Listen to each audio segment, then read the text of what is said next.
our Better Energy Homes team. Good morning, Ronan. Good morning, everyone. You're very welcome along to this morning's webinar on ventilation. As Nicole said, my name is Ronan Synnott, and I work with the Better Energy Homes team. So firstly, I'm just going to run through a quick housekeeping slide before handing over to Michael Lennon, who will then deliver the bulk of the presentation. So firstly, just please be aware that this session will be recorded. All attendees' mics and cameras will be kept muted and turned off throughout the duration of this presentation. If you wish to submit a question, you can click on the Q&A icon located at the bottom right-hand corner of your screen. You should see it there, a little question mark box. And we will try to get to as many questions as we can following the presentation, time permitting, of course. Please note that a recording of this session will be distributed to all attendees following this event. And please note that all questions submitted in the chat will be collated, answered and distributed to all attendees in the coming days in a separate document. So as I said, if we don't manage to get to your question this morning immediately after the presentation during the Q&A session, we will be distributing all questions and answers to all attendees today in an FAQ type document. So now I'm going to hand over to Michael now, who will take you through the bulk of the presentation. Okay, thank you. Okay, thank you very much, Ronan. So we're just going to run through a quick, I suppose, brief aim of the webinar. So it's to provide some guidance on the topic of ventilation within the grant program. Because ventilation tends to be a common rework across wall insulation and roof insulation installations, the purpose of the webinar is to support registered contractors in delivering high quality installations on behalf of homeowners, and hopefully this will help you reduce the number of ventilation reworks on the scheme. As Ronan said, if you want to ask any questions there, you can see the Q&A at the bottom of the screen, and we'll try our best at the end to get to these questions. So we're going to just start by looking at the agenda.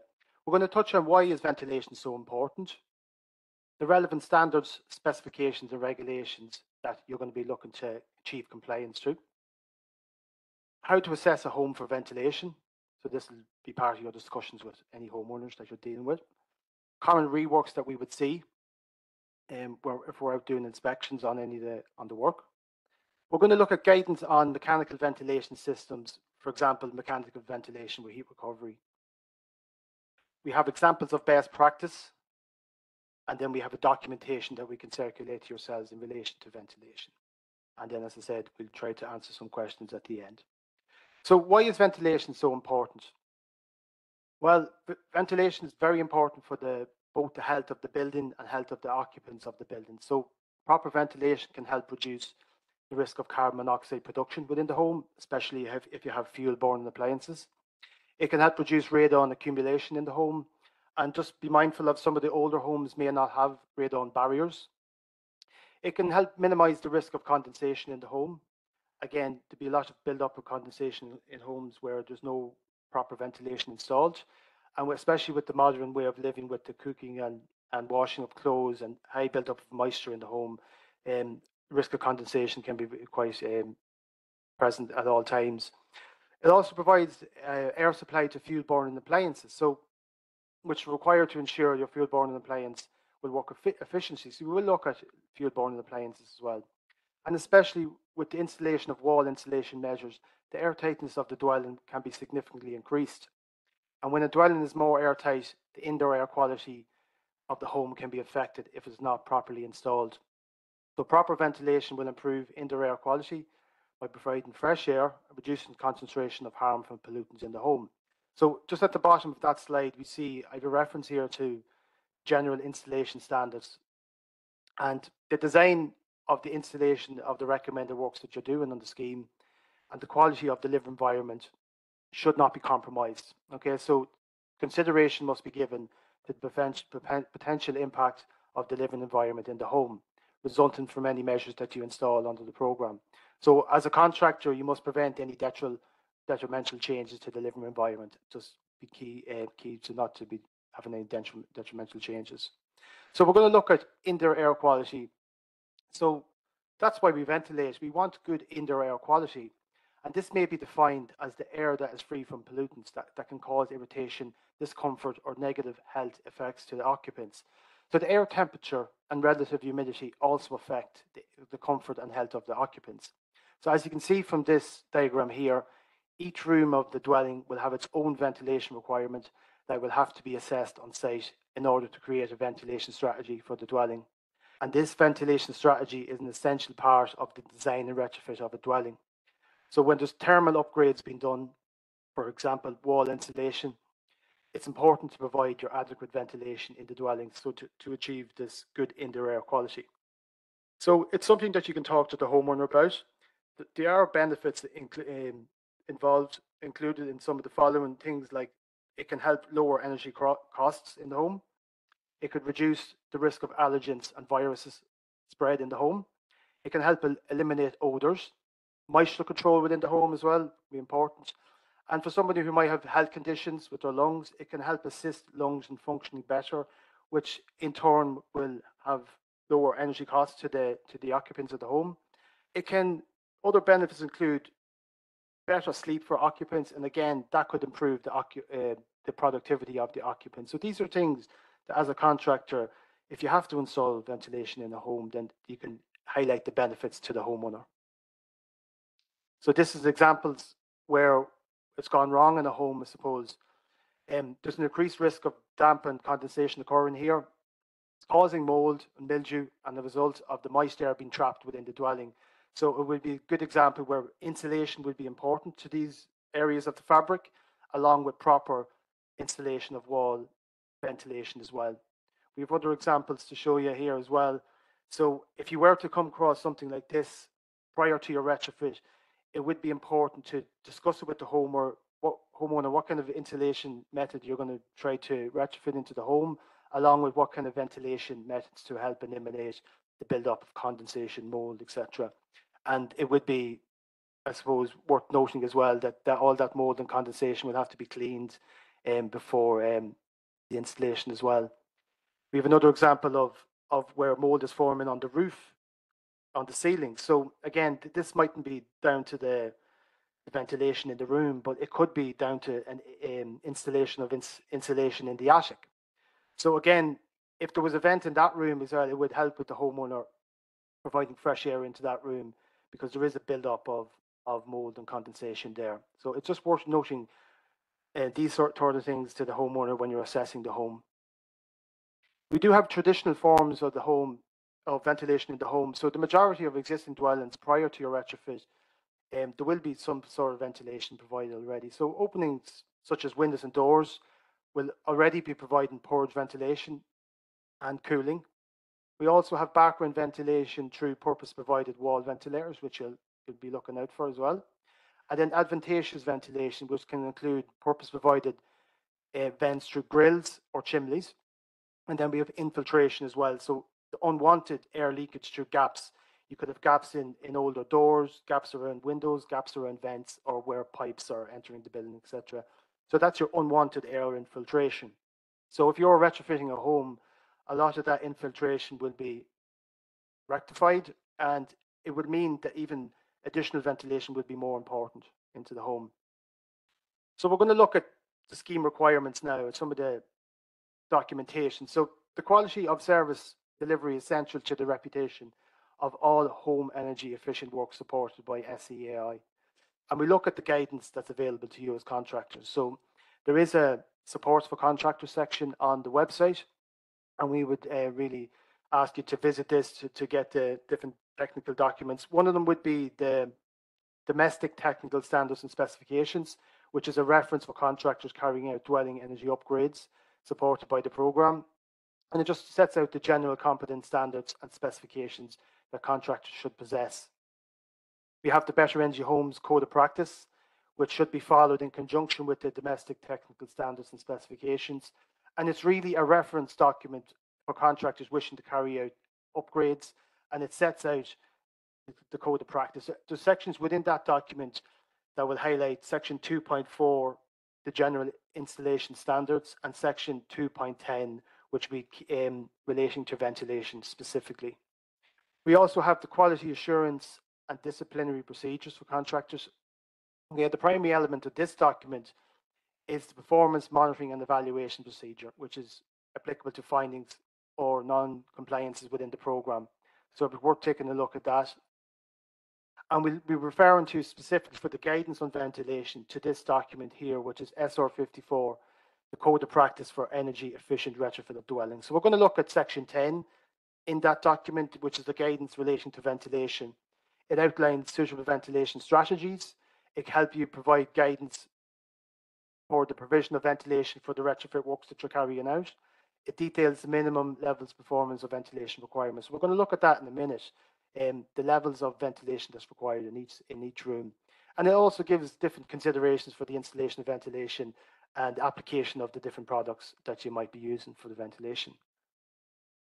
We'll also look at part F, and we'll be referring to this document, which is the ventilation technical guidance document, which sets out the installation of the different vent types and ventilation types in buildings. And it just ensures that that adequate and effective means of ventilation is provided in buildings and roofs. So we will look at the roof ventilation part of a retrofit as well, if it's required.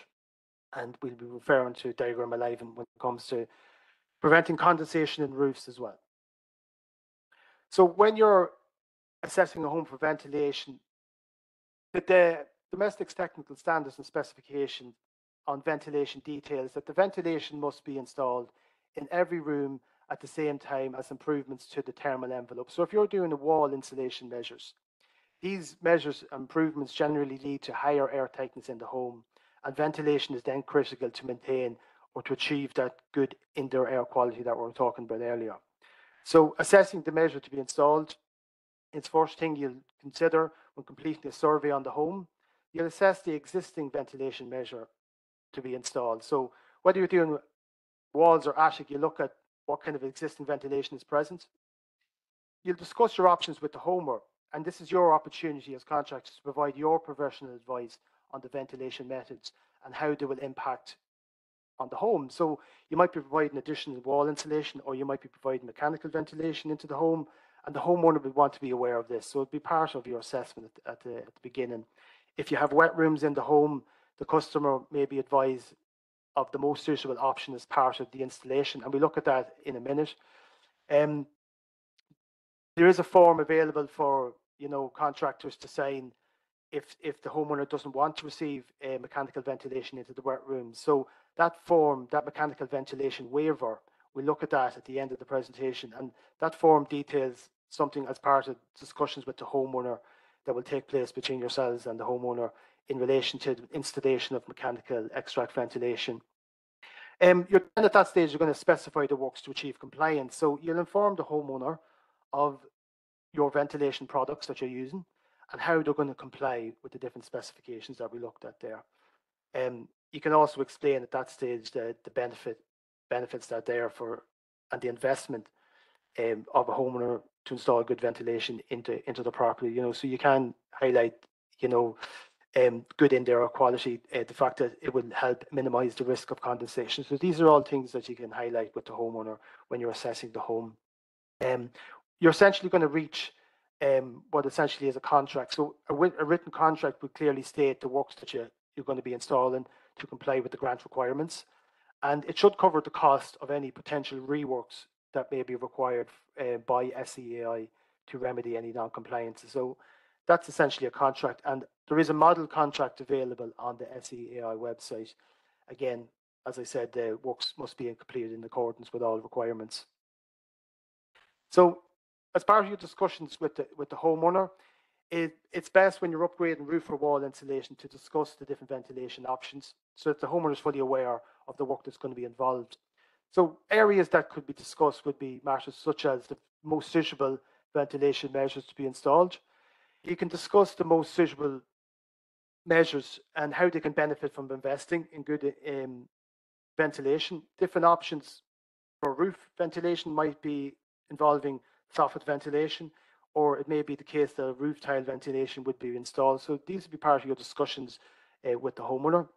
If you happen to be installing wall insulation, then you'll be looking at the natural ventilation in the home, whether it be a permanent vent that would be required or background vents, or the provision of those mechanical extract vents in the wet rooms, which we look at now in a minute.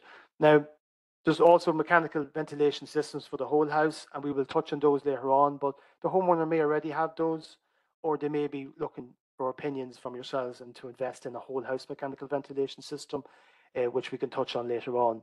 But probably the most thing that the homeowner will be interested in would be the cost effectiveness. And I suppose they will, if they'll see the benefits in the ventilation that they're upgrading into the home. So a question that they might ask yourselves would be, will they see better indoor air quality? Will it help reduce the condensation that I'm getting on the windows or the walls, etc.?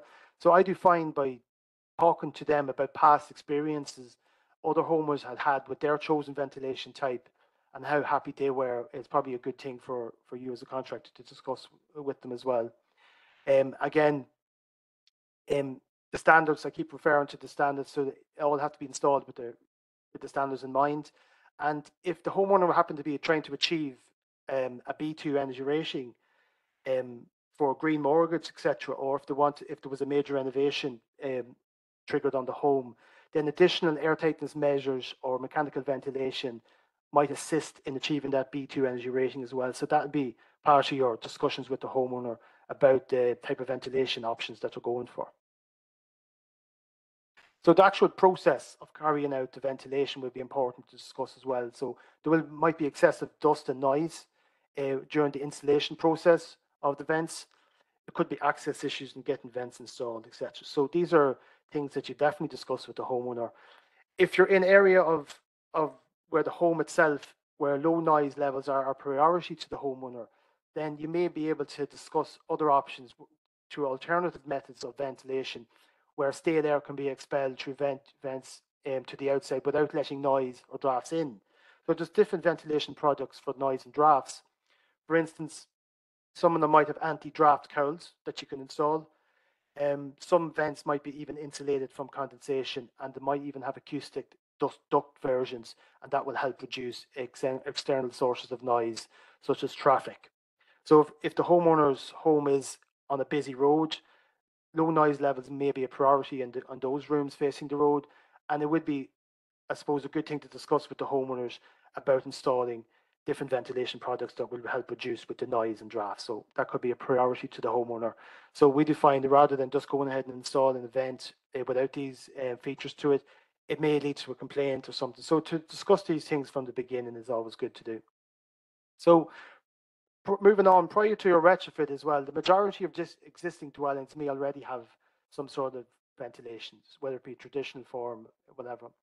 The homeowners may have purpose-provided ventilation. They might have vents in the walls or the windows, or they might have fans in the home. But firstly, I do think it's important to determine what measure you're installing. So if you're installing wall insulation, or if the homeowner chooses to get new windows installed at the same time as they're getting the wall insulation, then it's probably the contractor's responsibility that the works don't compromise the existing ventilation. So if there's existing vents in the home, not to be blocking them up, etc.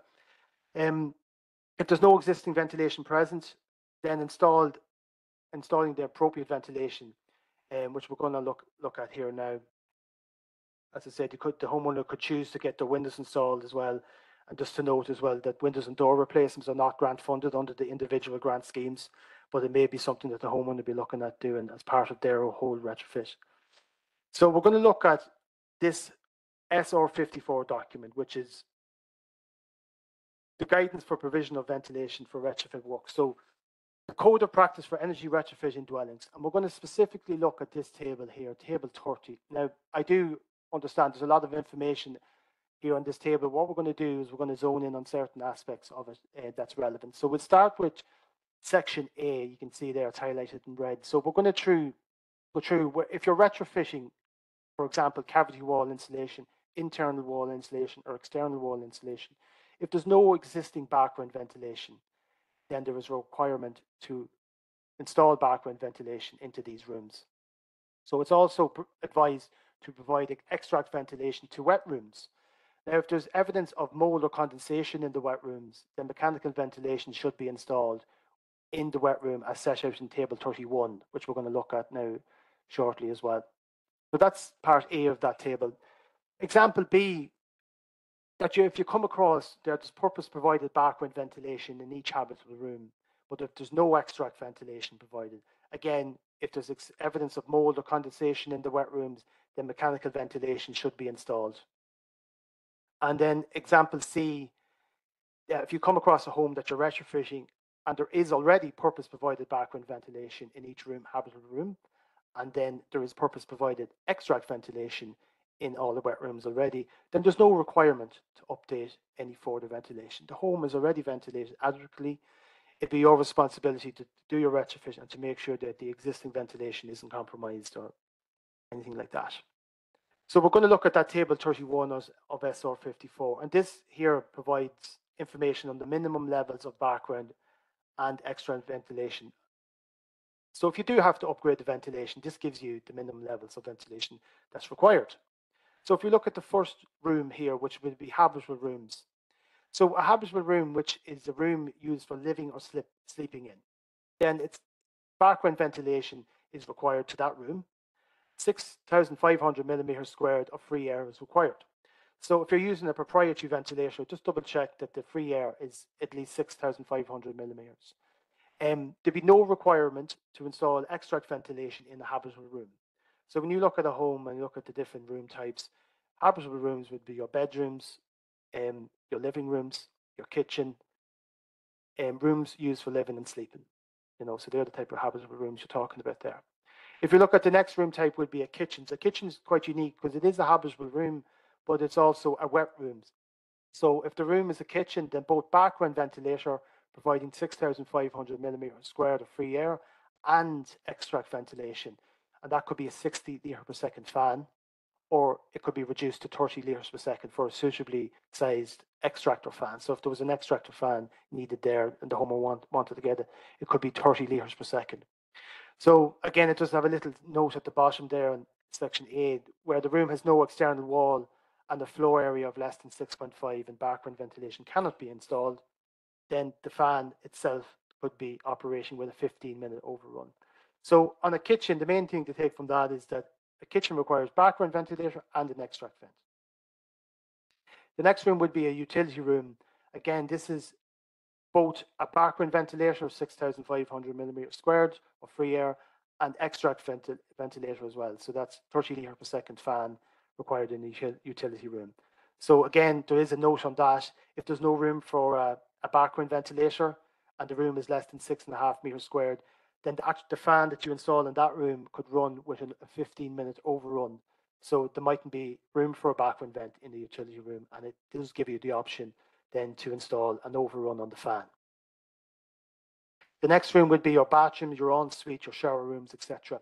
If there's any of these rooms, then there's no requirement to install background ventilation in these type of rooms. Okay, it's just an extract ventilation, and it's 15 litre per second fan. So again, it does have a note on it there, B. If the room has no external wall and the background and purge ventilation cannot be provided, then the extract fan should operate with an overrun. So basically just an extractor fan in that room. And then the last room would be a WC, a wash closet. So if there's a WC, then there's no requirement for a background ventilator there again, but an extract vent rated 6 litres per second on that one. So that's the different room usages that you have and the different vents that's required in the room types. So you're asking, probably thinking of, what if there's an open fluid appliance? Then you need to ask yourself and look out for that if there is an open fluid appliance. And we're going to go through an example here again, where if you're doing a wall retrofit, works were completed, if there's no existing air into the room containing a fixed open fluid appliance, then there is a requirement for a permanent ventilation to be installed in that room. So that's the example highlighted first of all. So if you're doing your wall retrofit, there is a requirement for a permanent ventilator to be installed in the room with an open fluid appliance. So that permanent vent itself will suffice for a background ventilator. So there'd be no point installing a permanent vent and the background ventilator. The permanent ventilator itself would suffice for a background ventilator. So these tables are really handy to have to hand if you're assessing the wall ventilation, and it clearly gives guidance on what's required. If we look at section B of this, if there is adequate air supply provided in each room containing an open fluid appliance, then there's no requirement to upgrade the permanent ventilation. So if there's an existing permanent vent in the room with an open fluid appliance, then it's already present. There's no additional ventilation requirement there. It's just recommended to ensure that the ventilation is unblocked and in good condition and permanently open. So in some cases, you might have an open fluid appliance in the living room. You might have an existing background vent. It's your requirement then to make sure that that background vent is permanently open. So if you have to remove the closable feature to that vent and install a permanently open vent, that would be required in a room with an open fluid appliance. So you're talking about your open fires, your stoves, your solid fuel range cookers, gas fires, etc. Anything that is drawing the air for combustion from the room itself. So that's why we refer to it as being an open flue. So again, we have this document that we're going to highlight to you at the end. It's a very useful document to recap on. It's called the Contractors Guidance Note, and that was sent out for ventilation. We can also attach this to the webinar when we send it out. So this is available. The guidance note goes through the ventilation section and each room type and highlights what vent you need. So if something that you could have printed off, you could give it to the QA team or give it to your installation team, and they could do their own quick check on the ventilation that's required in each room. It's very handy. So again, it's a recap. If there's a habitable room with no open fluid appliance, then there's requirement for a background ventilator. If you have a room type, any room with an open fluid appliance, including wet rooms, then you need a permanent vent. If you have a kitchen without an open fluid appliance, then you need a background vent, or you need your fan, your mechanical extract vent, or there is an option for contractors and homeowners to sign a mechanical ventilation waiver, which we'll look at now shortly. If you're in a bathroom, you can see there's no requirement for a background vent, but there is a requirement for a mechanical extract vent. Or again, if you decide for the homeowner and yourselves to decide or sign the waiver for mechanical ventilation, that's also the option. And then if you have a utility room without an open fluid appliance, you do need a background ventilator and you do need a mechanical ventilator, or you might choose to sign the waiver again on that one as well. So that there guidance note on ventilation, it will be available to you, and it does highlight all the different ventilation requirements, and it's a very useful document to have printed off and have for quick reference when you're on site. It does basically will give you the installation guidelines for what you're going to be installing. And you could use it to run through with the homeowner as well. So when you're assessing ventilation, you're going to look out for the existing ventilation that's there. So whether you see a background ventilator that can be closed off, or a permanent ventilator, or a floor vent, you see whatever ventilation is there, you're going to be assessing the existing ventilation. There also could be existing ventilation in windows, so trickle vents that are open and closable, etc. So keep an eye out for existing ventilation in windows.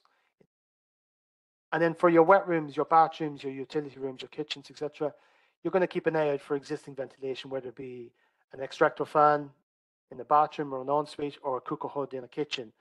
And if there's existing ventilation, then just make sure it's working correctly and ducted and, that kind of thing. One thing to watch out for would be existing blocked vents. So it would be something that if you do come across, you would need to make sure that they're unblocked and that they're working and cleaned and properly letting air into the building. So just keep an eye out for, when you're doing your retrofit, that the existing ventilation that's there has to be working correctly, operating, etc. So we'll move on to now standards on roof insulation. If you're doing a roof install, again, there may be a requirement for ventilation to be upgraded. So we're looking at guidance for insulating roofs and roof ventilation. And again, that's back to the same two documents, SR 54 and the technical guidance document part F. So again, in SR 54, it has this table in Annex I, table I.1, and it provides a moisture risk survey to assess attic ventilation. And it's basically going to determine if roof ventilation is required or not. So not all roofs will require ventilation. And as an installer, you need to assess the roofs to see if whether ventilation is required. And if it is required, how much ventilation is required for the roof. So signs to look out for would be rotting or damage to the roof timbers. So you're looking, in the roof space, before you do your install, if you see any rotting to the roof timbers like you see in the image there, that would be something that you'd be concerned about. If you see wet mold on the roof timbers or the felt, just like you see in the image there, that's something to be looking out for, signs of wet mold and on the roof timbers. You might see extensive moisture in the attic. So it could be on the timbers, it could be on the underlays, it could be dripping down onto the insulation itself. You might see large droplets of condensation forming on the roof underlays. So these are potential hazards already prior to retrofit. So this moisture risk survey highlights that if all the answers to the questions are no, and if there's existing 100 millimeters or greater of quilt insulation, then insulation may be topped up without the need for installing ventilation. So if there's no signs of rotting or condensation or damage to the roof timbers, and if there's existing 100 millimeters of insulation, then there's no requirement to upgrade roof ventilation. It's adequate. So if you look at the previous images, if you're seeing signs of rot or damage or to the timbers, and if you're doing a roof install, then you do need to install roof ventilation. So things to look out for when you're doing your assessment of the roof. So we do a couple of examples here. So the first example where you have an existing attic there that you're retrofitting has an existing 200 millimeters, but you can see there is signs of condensation present on the roof underlays. So because you're retrofitting the attic, there would be a requirement to install roof ventilation because there is already signs of condensation within the roof space. So proper ventilation installed onto that roof would provide good cross ventilation and avoid any pockets of stagnant air, and it would eliminate any of those issues that the homeowners have in there. So that's one example where you already have existing insulation above 100 millimeters, but there is signs of condensation there. So on the other side of things, we have an example where there's less than 100 millimeters of insulation present. So straight away, because there's less than 100 millimeters of insulation, there would be a requirement to install roof ventilation as well as upgrading the roof insulation. So roof insulation upgrade and your roof ventilation upgrade because there is less than 100 millimeters of insulation there. So again, you cross ventilate the roof space, and that cross ventilation would provide any pockets of stagnant air and eliminate any possible condensation issues that they might be having. So what if you have to upgrade roof ventilation? Well, the guidance on this is provided in part F, diagram 11. So it gives the different roof types. Now we'll look at the pitched roof example or a lean-to roof example. So it's asking here for a cross ventilation, a continuous gap of at least 10 millimeters or equivalent is required within the soffit or fascia below. So you do need to assess if you're going to be putting in soffit ventilation, or if there's no soffit, you might have to put in a roof tile vent on the roof itself. But on the pitched roof, there is a requirement for a continuous gap of at least 10 millimeters or equivalent. On a flat roof, or if there's a ceiling following the pitch of the roof, where the insulation follows the pitch of the roof, there is a requirement of at least 25 millimeters or equivalent on the soffit or fascia below. So that's just the different ventilation requirements for different roof types. We're going to move on now, and we're going to look at some common reworks that might be coming up. So the first thing would be if you have a room with an open flue appliance. So you might look at this fireplace. Well, it doesn't look like it's been used too often, but the main thing is here that if there's a fireplace in a room that's capable of supporting an open fire, then there is a requirement for a permanent vent into that room. So inspector might come and look at that, see the open flue appliance. If the wall is retrofitted with insulation, then there is a requirement for a permanent vent to be installed in that room. Okay, so that's one thing to watch out for. It would be a common rework that we see. It doesn't have to be an open fire. It could be an open flue appliance such as an oil boiler. This particular example would be an oil boiler in a kitchen. So if the appliance itself is open flued, and if it's drawing the air for combustion from the room in which it's located, so that particular oil boiler is likely to be connected to a chimney in behind there. So it's an open fluid appliance. It's in the kitchen. it would require a permanent ventilator into that room.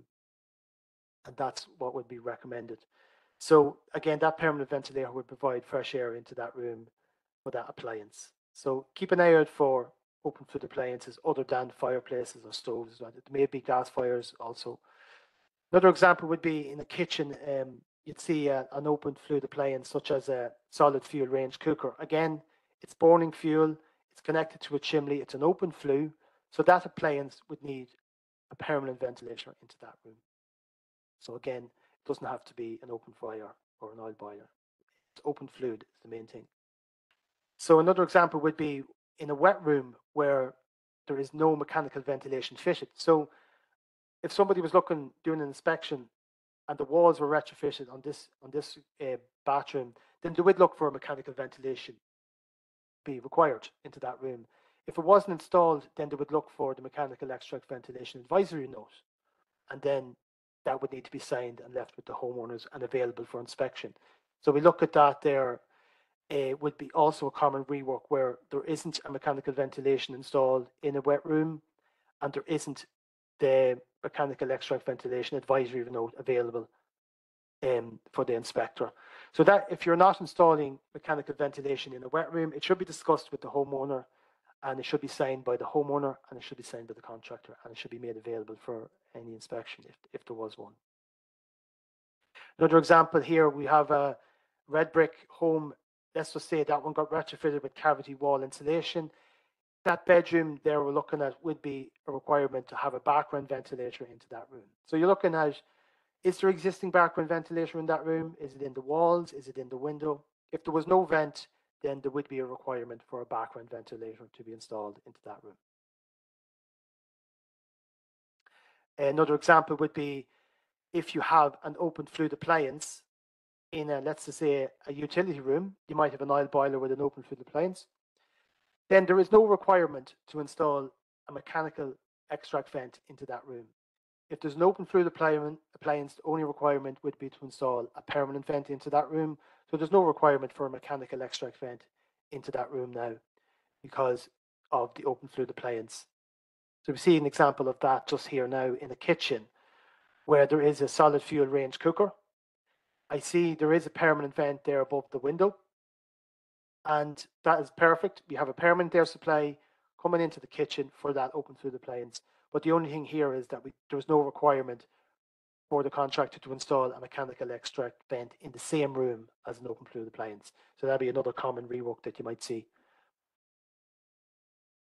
And an example would be where you would see ventilation existing in a home, but let's say this particular bedroom got a wall retrofit of internal wall insulation. So it will be the responsibility for the contractor to make sure that the ventilation is installed or not compromised. So not to block any existing vents. So if there was a vent there already and you were to insulate it with external wall insulation or internal wall insulation, like this example, then make sure that you're not blocking up existing vents. So that's be a common one you'd see. Just because you see the vent on the outside of the building, it really needs to be ducted through the wall and with a cover on the inside of the building as well, providing air into the room. So ventilation being blocked is another thing. And that's an example of the same thing, except for cavity wall insulation. So you might see where the walls have been pumped with beads and the existing ventilation has been now compromised. So you might see vents fully blocked, you might see them partially blocked, but just one thing to watch out for would be where vents are being blocked. And again, we have a similar situation here where the walls have been retrofitted with beads and an existing vent there has been blocked, but it was down to the fact that the vent wasn't sleeved. So you should be making sure that the vents are sleeved so that the insulation doesn't block the existing vent. So that could compromise the ventilation into that room. And that particular room could be a living room with an open flue appliance, which would even make it more important with potential buildup of carbon monoxide. So that's why you just keep an eye out on that the retrofit work that you're carrying out doesn't compromise any of the existing vents that are already there. And this is a better example of a vent not being sleeved. So again, where the walls have been internally insulated, the vent would need to be sleeved through the wall. We have an example here of not just the requirement for ventilation on a wall. Say, if you had a house that had a suspended timber floor, then if there is an existing vent there, as you see on the left image, circled, then if you're carrying out works such as external wall insulation, it would be a requirement to make sure that the existing floor vent isn't blocked. And that's something that it'd be very obvious. If you're walking into that room, you tend to notice straight away that the floor is suspended, a bit springy. So we would look out for existing vents not to be blocked where the walls are being wrapped with external wall insulation. Just want to watch out for. And we have that same example on this particular home where there was a suspended floor vent providing air into the timber, and the walls have been pumped with beads, but the beads have now compromised the floor vents for the suspended floor. So just keep an eye out again on making sure that the bead doesn't fill down, blocking those vents, you know. So roof ventilation, again, a common one we'd see is where a home has got retrofitted with external wall insulation. But what's happened here is that the existing roof ventilation has now been compromised. So the thickness of the external wall insulation itself has been applied to the wall, but it's now compromised the existing soffit vent that was in the soffit, and that was providing air into the roof. So it would be good practice to install additional roof ventilation on that example there to make up for the ventilation that was blocked by the external wall insulation. So that's something that our inspectors would pick up from time to time, and it'd be one for you to note in the future going forward. And this is probably a better photograph, just showing that this has been totally blocked. So the external wall insulation has been applied to the wall. The soffit ventilation that was there is now gone. It could potentially impact the roof ventilation. So again, it would be good practice to install additional roof ventilation, which we might show you a good example of that later on. When it comes to existing mechanical or new mechanical extract vents, if you're ducting them up through the ceiling, it would be you want to make sure that they're actually ducted and insulated and ducted to an outside source. So the provision of extract ventilation alone wouldn't be good enough. It has to be ducted up through the roof space and outside, either through a roof tile vent or through a soffit vent. The ducting itself has to be insulated. So whether it's insulated with insulation itself or if it's underneath a quilt, then it would need to be insulated to eliminate condensation in the ducting. But that's an example where we'd see common reworks for extract fan not piped to outside or not insulated. There's an example here of ventilation blocked on a roof. So we're looking at where if there was a roof install done, we might have existing soffit vents on the roof, but the insulation itself has compromised those vents and blocked them. So again, we're trying to make sure that the insulation is done correctly so that the ventilation is coming into that roof space to eliminate build-up of condensation.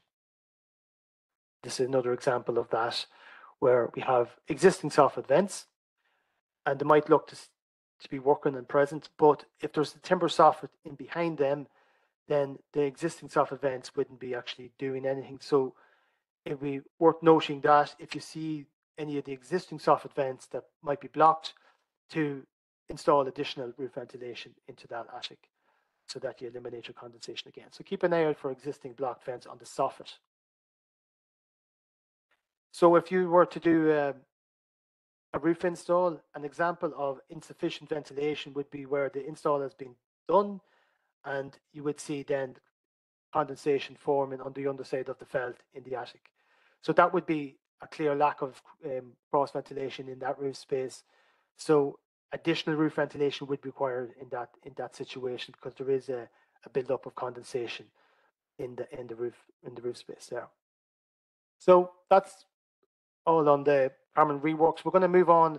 We're going to touch on guidance on other mechanical ventilation systems, including mechanical ventilation, heat recovery, etc. So we're going to look at the guidance on these systems.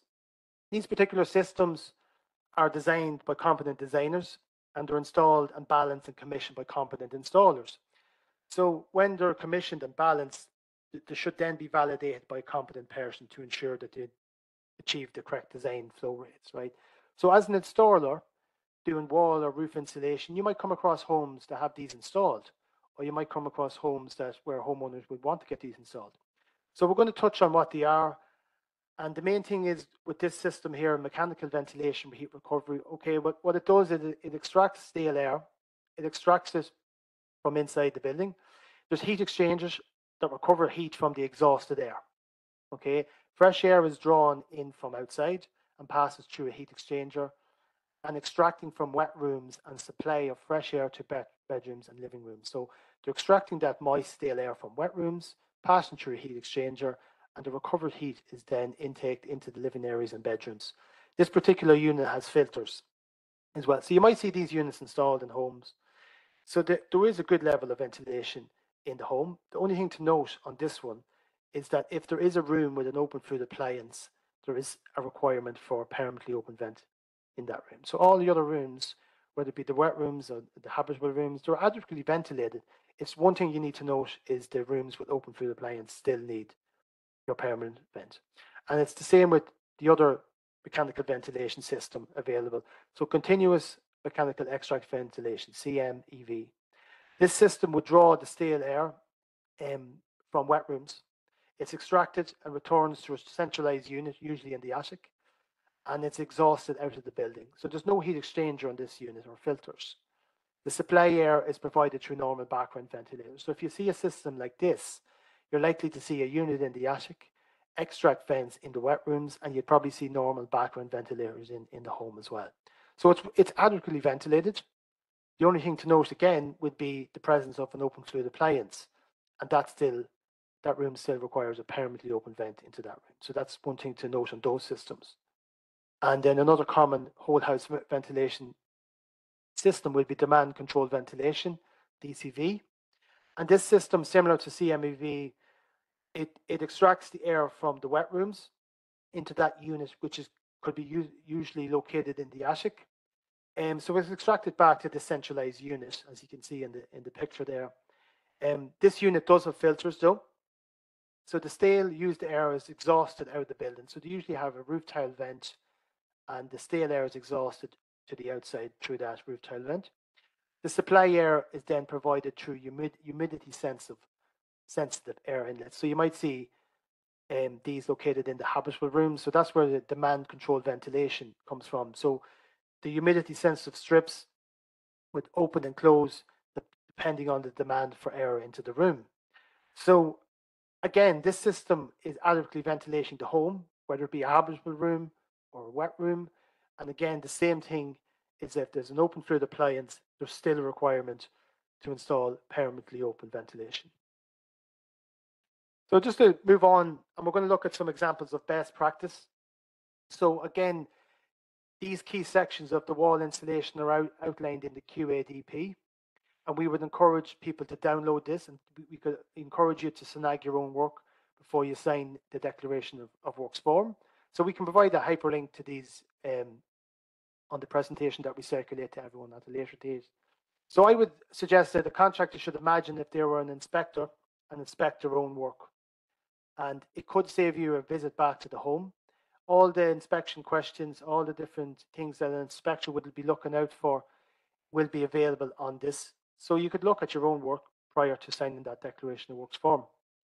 You know, so there's also a contractor's guidance note, which we looked at earlier on. And again, we can possibly circulate this to you again. And it's really useful to know exactly what vents are required in each room type. So again, if I was an installer, I would have this printed off. I would bring it with me to homes. I could show the homeowner this. I could actually check the type of room types and the type of ventilation that's required in each room. So it's a very, very useful document to have to hand, and a quick reference document, I would call it. So the different sections that you're looking at. So we did look at roof insulation. So again, the QADP Appendix 2, these are the two sections for ventilation that you'll be looking to try to eliminate the reworks on. And then on Appendix 2 for the wall insulation upgrades, you have your ventilation sections there, and they detail the type of reworks you'll be trying to eliminate as well, which we touched on a good few of them there. So mechanical ventilation, again, if you were installing these, examples of best practice. So you would have these vent cowls that can be placed over existing external grills. These would deflect the wind. So if the home that you're retrofitting on is in an exposed location, then these vent cowls would be very useful. They'll also help with stopping backdrafts, and they're also a good efficient barrier to driving rain. So if the home is on an exposed location, or if there's any exposed facades on the building, then these vent cowls would be very useful, and it'd be good practice to install them as part of your ventilation. An example of that for a mechanical vent ducted through the wall, for example, would be the terminal could have a baffle type grill to prevent unwanted infiltration or drafts into the home. So you see the examples there. You might have an anti-draft cowl, or you could have a baffle type grill to eliminate any drafts coming into those wet rooms. So that might be consideration, especially if there's exposed facade onto the home. This is an example where we've shown you earlier that the external wall insulation has compromised the wall insulation. So we have now good practice where the contractors installed additional roof tile vents, and that has made up for the existing soffit ventilation that has been compromised for the external wall insulation. So that would be a great example of providing ventilation into the roof base that was previously compromised.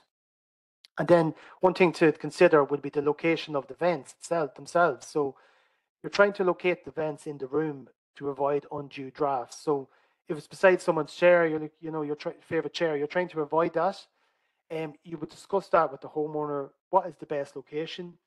They might tell you that there's an exposed facade to the house. They might say that there's prevailing wind in one particular location of the home. You try to locate your vent on a different wall.